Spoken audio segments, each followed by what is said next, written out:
All right, we'll launch into it. So if at any point in time anybody has questions as we're going through this slide, I'll make lots of pauses, but do feel free to just jump in, raise a hand, and we can answer any questions that you guys have as you're navigating the CDAP process.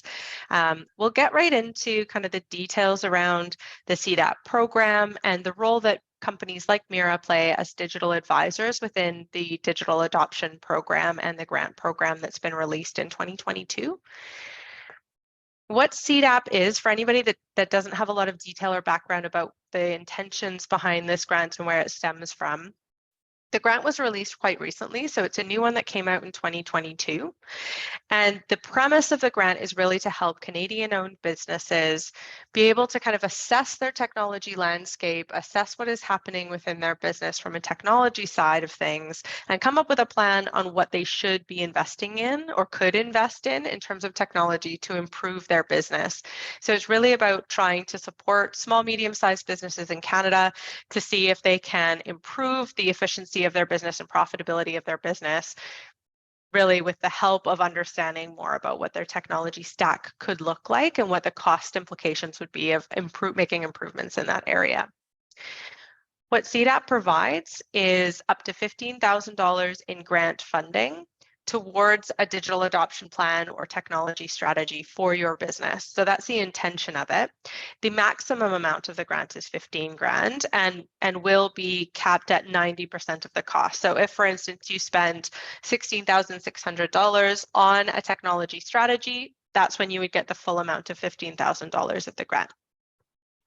What's nice about CDAP is it is also tied with an interest-free loan through the Business Development Bank of Canada. So once you've gone through the CDAP process and you have your final digital adoption plan from your digital advisor, you're able to submit that, and once approved, you can go for up to $100,000 of interest-free loan through Business Development Bank of Canada.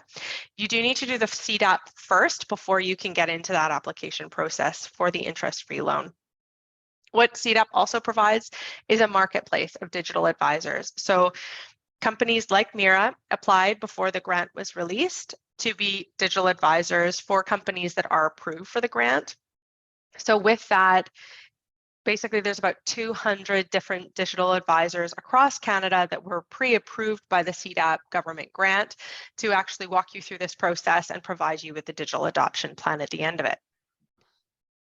Does anybody have any questions about the intention behind CDAP before we move on? Everyone's good. Raise a hand if at any point, or come off mute if you have any questions. Feel free to interrupt. So who CDAP is for?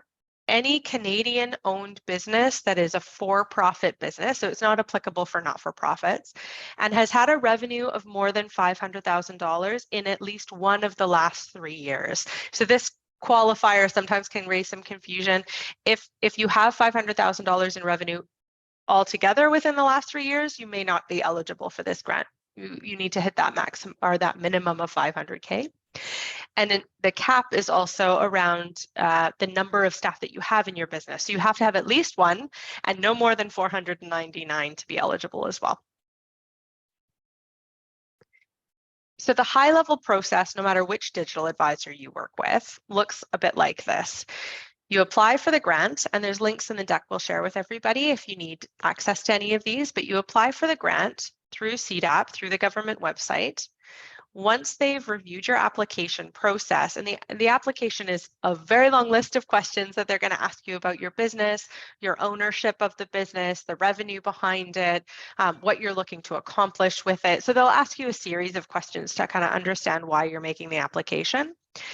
Once they've reviewed your application, which sometimes can be very, very expedient, it can be a couple of days. Sometimes if there's anything within the application that is a flag for CDAP, then they might delay that or come back to you with questions. So that can sometimes take, 4 weeks or 6 weeks, depending on the complexity of your application or their understanding about your application. Some things that we've heard from clients that can be challenges within this space on the digital, on the application side is the majority owner of the business needs to be the person that goes through their GC key to make the application. So you'll just want to make sure that the person who legally owns the business is the person who's actually logging in to make the application for the grant, because it can trip people up. If they're having somebody internally in the organization kind of help with the application process, the owner needs to be the final person to submit it, whoever legally owns the business with CRA.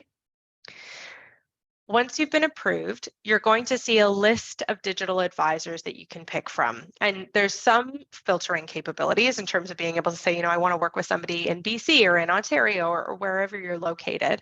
But it is quite a long list, and there's not very much information that we're actually able to provide in the marketplace. So a lot of digital advisors are on there. It does take some sorting and sifting to kind of go through the list and figure out who is in your region that you want to work with, if it's really specific to you, that it be in a certain geography, but also looking for a digital advisor whose expertise line up with what you need. Because if, for instance, your challenges are really around digital marketing, website, that kind of stuff, you might want to look for a digital advisor that really focuses specifically on marketing. Whereas if you're looking for a digital advisor that's looking at a holistic IT tech stack and all of your technologies in the business, you might want to look at a company like Meira that is solution agnostic and isn't going to try to sell you any licenses or anything like that. So it really depends on what your particular pain points are and what kinds of expertise you're hoping your digital advisor is going to be bringing to the table to help make that selection.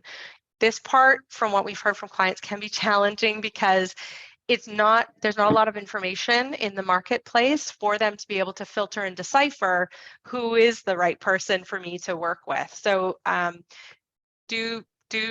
expect to spend a little bit of time going through that list and really making sure that you're making a choice that will line up with the expertise you need.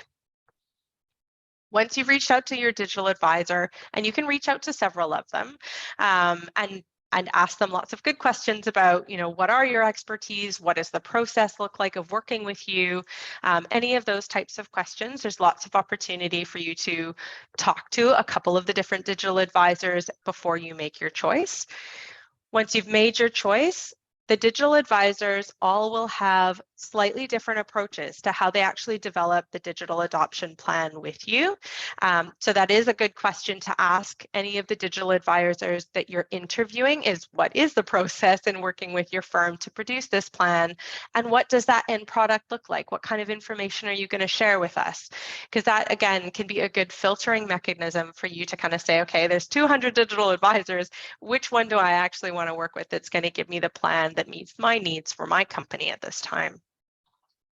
So the process that those different digital advisors go through will differ. We're going to go through today the process that Meira follows so that you can get a sense of what that might look like if you're working with a company like us. Other digital advisors might have a different method. Anybody have any questions so far? If so, feel free to come off mute or raise a hand at any time. Once that bulk of the work happens around the digital adoption plan actually being created by the digital advisor with your input, you then take that plan along with the invoice from the digital advisor, the final invoice, as well as your contract that you signed at the very beginning with your digital advisor. All three of those pieces get submitted as a package to CDAP. Sometimes they ask for the invoice, sometimes they don't, but they definitely will want to see the original signed proposal between you and your digital advisor and your final digital plan. Those two documents are then reviewed by CDAP. If they have any questions, they'll come back directly to you with any questions that they have or modifications that they need made.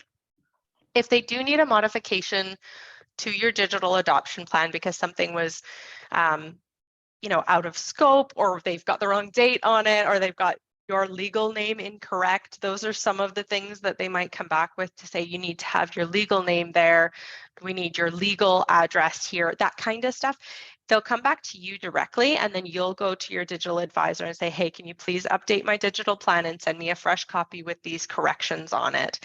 It's very, we haven't seen a lot of feedback apart from anything that's, you know, maybe the legal name isn't what it should be that lines up with CRA or something minor like that. But if they do have any questions, they'll come back directly to you. If anything, they need to make any corrections, those corrections are made, it goes back to CDAP, then they'll approve it. And that's the point at which they'll actually release the grant funds to you. So something to keep in mind just from a business cash flow perspective is when you're talking to the different digital advisors is to ask them when they're expecting to receive payment, recognizing that you won't receive the grant funds of up to 15K until after the project is finished, everything is submitted and approved by CDAP. So an example of this would be the way that we structure this. We do the proposal and you sign it. We complete the entire report. And once that is all completed and you're able to actually submit it all, that's the point at which we would send the invoice so that it is lining up with that time frame of when you should expect to receive the funds and you don't run into that kind of cash flow issue around this type of piece. Does anyone have any questions about this, the kind of overarching structure that you'll go through with CDAP?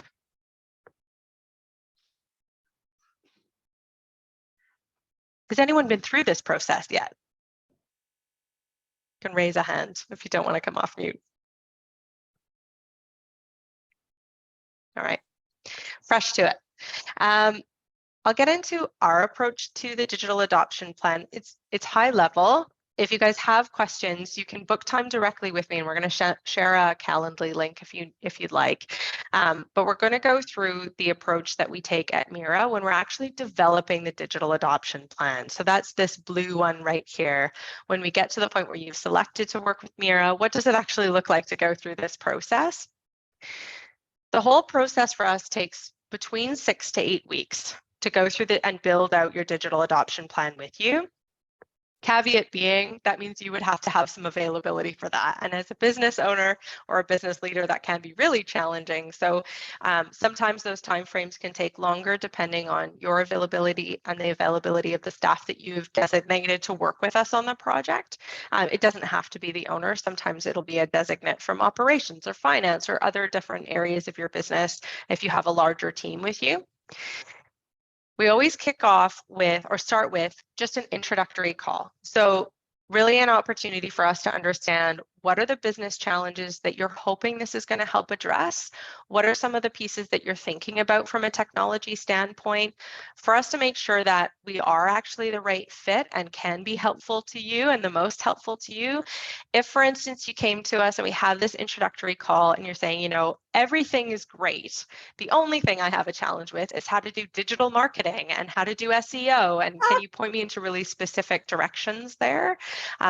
Then that might be an instance where we're like, you know what, we might not be the best fit because we look at overarching technology structure when here at Meira. So we look at everything as opposed to just one little subset.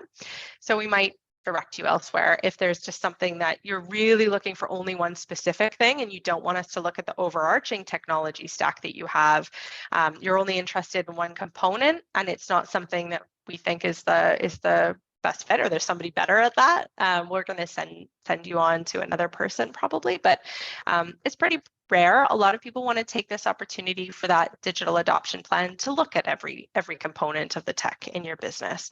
But we'll have that conversation. Also a good chance for you to ask us lots of questions and see if we're the right fit and if our approach and our team is the right fit for your business as well. If you do think we're the right fit and we're on the same page, we'll send you over a CDAP proposal. And this is one of the documents you actually submit at the end once everything is completed. So it's important for us to have this documentation signed off so that you can submit it in your end package as well. So it happens right up at the beginning. The CDAP proposal we'll send you includes all of the details around the deliverables, the approach that we're going to take, the schedule and timeline we're working towards, and the total budget.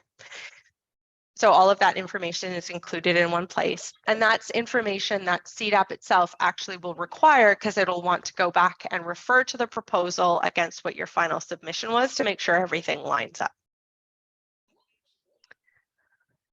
Then we get into kickoff, which is the fun part. It's an opportunity for you to bring any members of your team that are going to be participating in the project onto a call with the members of the team at Meira, so that you all get to meet each other, figure out, how is this approach going to work? What are the next steps? What does this look like?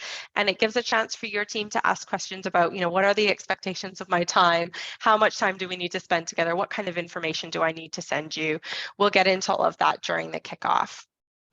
I skipped a part, apologies. What we do is after we send you the proposal, we'll send you a bit of a kickoff package. Via email, it's got a bunch of documentation in it that helps us collect some information before the kickoff call, just so that we have a chance to understand from you, what are some of the technologies you already use today, and are any of them areas of challenge? The different processes that are existing in your business, are there any that are red flags, like finance? We have a really big challenge with pulling data and reports out of our financial management system. Finance is red, and our financial management system is red. It gives us just a chance to see, from your perspective, what is the landscape of your business? What do you think is red, yellow, and green within your business and within your technology, so that we know where to focus and we're not asking you questions about something or digging into something that you think is working in a fantastic way. Please don't touch it. It's not broken. That background information can really help us set up the kickoff call so that we're staying focused on the areas that you're most concerned about. After the kickoff call, the team will spend time with your subject matter experts. So if, for instance, you've highlighted that finance is a red area within your business, we're going to want to spend some time with your key person within finance to understand what specifically is the challenge. And is it a process challenge, a training challenge, or truly a technology challenge? And if it's a technology challenge, is it something we can address with your current system? Best case scenario, cheapest way to do it, fastest way to address something? Or is it something your current system cannot fundamentally meet as a requirement? And then what are we going to do about it? So these pieces around assessing current state are a lot of one-on-one sessions with the different leaders of the different areas within your business, who really represent challenge areas or areas that you'd like us to dig into and to address. Once we have a good understanding of what's happening in the current state and the challenges that need to be addressed, is the point at which we can start developing those recommendations. With CDAP, they do require that if, for instance, we identify an issue within finance, that we're making at least 3 different options for you to choose from. So if we say, you need to stick with your current technology, we're not suggesting that you make a change here. It's really that you either need to start leveraging this additional module, or you can have configuration done in these areas, or we think that this is something that you could address by changing one of your business processes. We need to make several different options in terms of how we would suggest you address that issue. And that's a requirement of CDAP. So when you see in the proposals from different digital advisors, or in some of the collateral that's out there, you'll see that there's up to 3 recommendations that are made per issue, and that's where that requirement is coming from. We want to make sure that there's some flexibility on how you make a choice on what you're going to do to address the issue, especially because different recommendations might come with different price tags. Once we've gone through all of those recommendations is when we finalize the plan. That being said, you will see the plan as it gets drafted in weekly meetings. So we have a weekly session with you and anyone from your team that you'd like to include in those weekly sessions, 15 minutes, half an hour, where we're saying, these are the issues we've identified so far. These are recommendations that we're making so far. Are you comfortable with these? Is there anything within here that is a non-starter for you, and why? Or is there anything that is a recommendation you would like to see in there because it's something that you are planning on doing in kind of the short to mid-term? And the reason that we want to include those types of pieces as well is when you go to apply for, if for instance, you apply for the 100 crate interest-free loan after CDAP is done, The way that that loan is structured is it's meant to be applied only to the digital adoption plan outcomes. So if there's something you know you want to do within your technology, I want to introduce scan guns. I know that's something I want to do. We want to make sure it's in that digital adoption plan so that you can use the interest-free loan monies towards those things. So if there is anything you already know you want to do or that you're noodling about, we want to make sure that it makes it in here just so that you can actually apply those funds to those different things you want to do. What questions do people have about this process so far? Any questions about what this looks like, how long it takes, how much time you should spend? Actually, I might have a question, Rachel. Thanks a lot for this. Is there a difference between, so for example, if your plan includes, let's say, something which is generic, a marketing plan on, SEO, as opposed to an example which you just gave, which is very specific, using scan guns to reduce, really, increase efficiency, reduce inventory turns, whatever it is. Is the outcome of the plan independent of funding, like in the sense, one you're solving a specific problem versus a little bit more generic?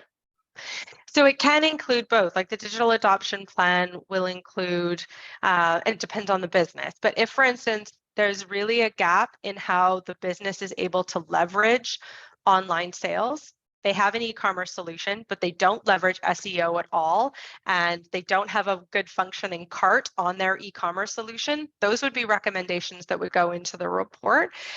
Likewise, if there's something that's more high level, to your point, Anand, that's saying, the company actually doesn't have a marketing strategy. They do have an e-commerce platform, but there isn't a marketing strategy in place, which means that they're probably not leveraging SEO and some of these other factors.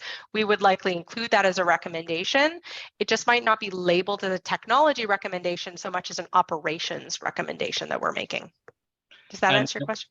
Yeah, and those recommendations are independent of the plan, right? I mean, in the funding, basically, right? I mean, does the funding mandates that your recommendation be very specific and actionable, or doesn't matter? It does have to be something that's actionable, certainly. Okay. So what CDAP will be looking for is that the recommendations have a timeline, an estimated cost associated with them, and a clear next step of what you're supposed to do. So what they don't want us to do is say, you need a business strategy and a marketing strategy, and here's your report. They want it to get more specific to show that we really have assessed the business and that we're not making just a generic that we could just be copying that same report for every single client, and it's not actually specific at all to your business. So that's the kind of stuff they're going to look out for to make sure that we've done our job as a digital advisor and properly assess the business. But we can certainly include some of those more generic high-level recommendations on top of the more specific ones as well, if we see a big gap that's just a general gap in your business. Got it. Okay, thank you. Yeah. Other questions?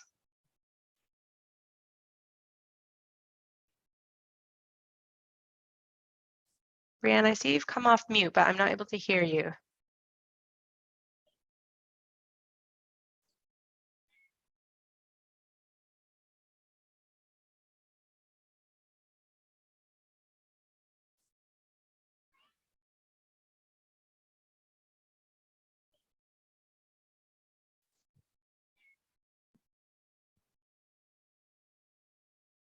All right. I'll bring up Brianne's question just as soon as she comes through on the chat. Anyone else with questions?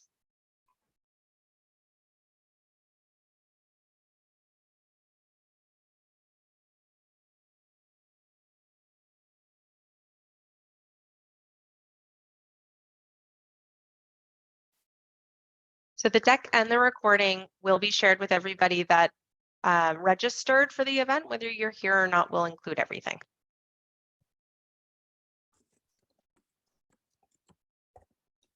Right. So after the grant, this is something that comes up kind of after the final report. We submit it to our clients, we walk through it together, make sure that it meets their needs. they'll take those elements, so the actual contract with Meira, as an example, the final report, sometimes the invoice, depending on if CDAP requires it or not. They'll submit all three as a package through the CDAP portal. At that point, CDAP is going to review those documents, and the timeline for that really widely varies. Sometimes it'll happen within 5 days, sometimes 8 weeks. It can take a really long time sometimes. We're not sure why it differs so much, but they will get to it. They'll review that submission, the entire package. They'll come back to you if they do have any questions, which we found to be quite rare, but sometimes they do. Once they've reviewed everything, they'll approve it. Once they've approved it is the part where a lot of people say, okay, what are my next steps? Because it's not very obvious sometimes. They don't make it super clear all the time what it is you're supposed to do next.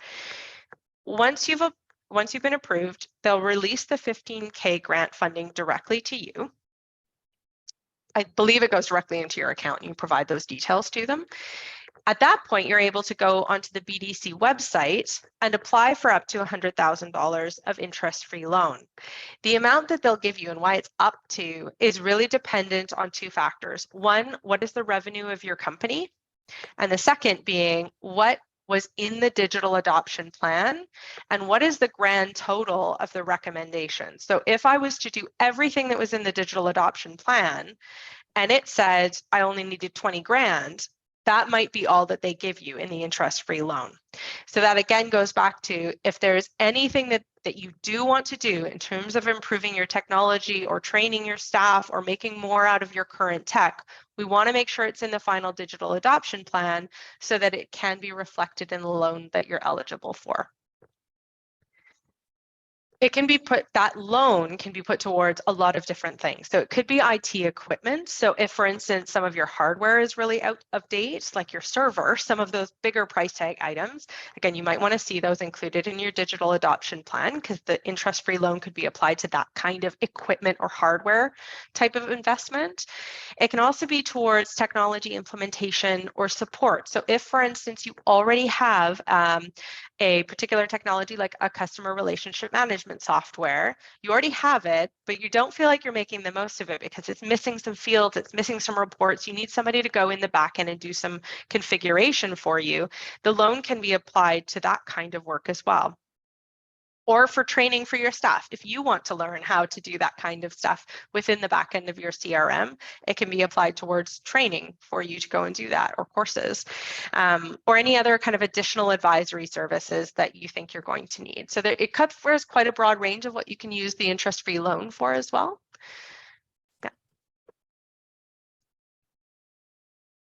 And here are just some resources for you guys to see. So there'll be links in here that you'll see in the deck when we send it out, just giving you the where to go to actually make the application for CDAP. If you have any questions about our digital adoption process, there's some more information on our website if you haven't seen it already. If you want to book a time directly with me, you're able to do so right through this link so that we can have a conversation if you have any questions about any of this, but also so that if you do go and apply for the grant, you get approved and you would like to consider Meira as your digital advisor, you can book a session directly there. And then the last one, which isn't relevant till after CDAP, is approved by CDAP, your submission, but the BDC loan application and where to go after CDAP is all done and wrapped up and approved, at least you know where to go to actually go and make that final application. And now the rest of this time is just for you guys. If you have any questions, if there's anything that you wanted to discuss or raise questions about when it comes to CDAP or the process or any of those types of pieces. I see a question from a couple questions in here. All right. How much of it is done by the client and how much is done by the digital advisors? What is done for on the client side of things is mostly conversation. So we create the entire digital report. We do all of the research around what needs to happen with your technology stack or future technology stack recommendations. All of that is done by the digital advisor. What is done on the client side is filling out the initial homework package. And that that includes us asking for information that we need to know about your business, just to get a sense of where you think pain points are in your business. And then some of the information we're requesting in the package isn't actually for Meira's benefit, but is information we are required to include in your final report by CDAP. So it's questions like, what is your overarching business strategy? What is your organizational structure? They want to see that in the final report.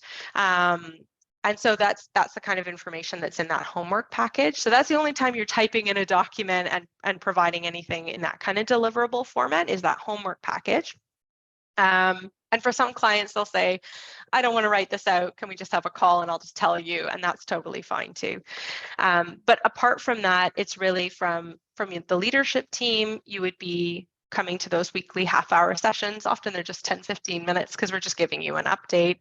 And then providing time with your subject matter experts. So if, for instance, you've identified at the beginning of the project that you really have challenges in your business in the areas of operations, like automating the pick and pack process is your biggest pain point. That's where you want us to talk to people. We want to make sure that we're talking to staff that are in warehouse, are in operations, are in procurement maybe as well. So it's really about giving us access to those folks so we can have a couple calls with them and just understand what truly is the pain point. What have they tried to do in the past to resolve it? Ask those types of questions just to make sure we're not making a recommendation that you've already tried in the past. We want this to be of greatest value. So we want to make sure we have some time with those people, but you don't have to produce anything in terms of deliverables. It's really about providing information. Latest in the year and when we can begin this process. So far, they have not put a cap on when you can stop applying. They're still receiving applications today.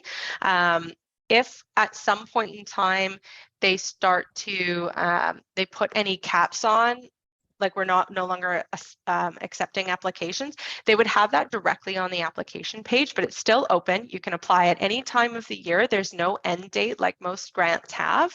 So right now they have it really, really open.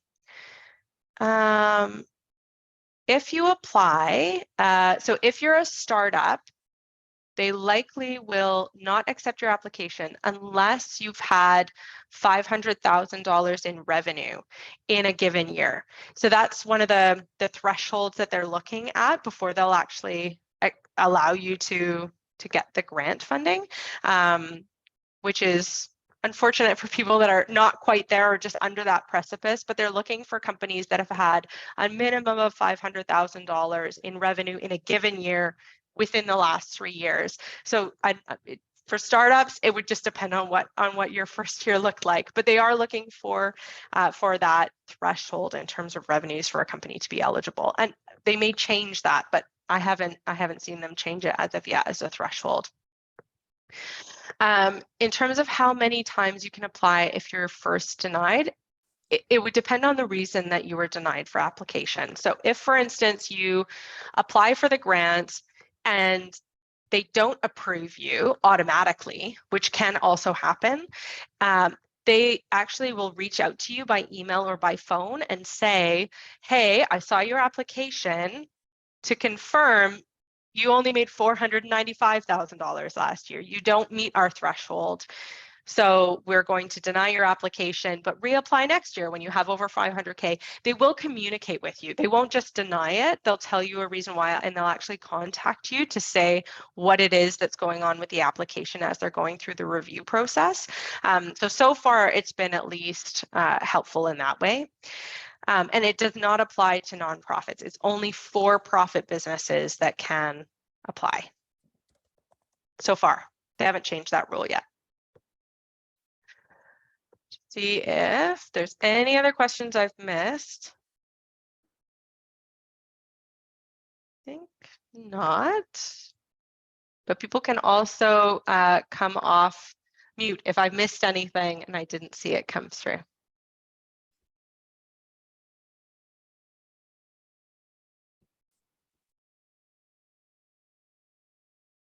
think that is all the questions I've seen so far. If anybody has any other ones though, feel free to throw them into the chat, or of course, reach out to us after this session. We'll reach out to everybody with the copy of the recording and also the actual slide deck that has all of the links in it. And then you'll have our email addresses also, so that if you have any questions, you can shoot us an email or reach out and just grab time directly on the calendar. That'll be a link in the resources page as well. Wonderful. That's all that I had to share. If anybody has any last minute questions, we'll hang out here and see if you have anything that you want to ask. But otherwise, we can let you guys go and see if there's anything that you need that comes up kind of in the future. But it was wonderful to have you all here today, and let us know if we can help in any way as you go through this process. Thank you.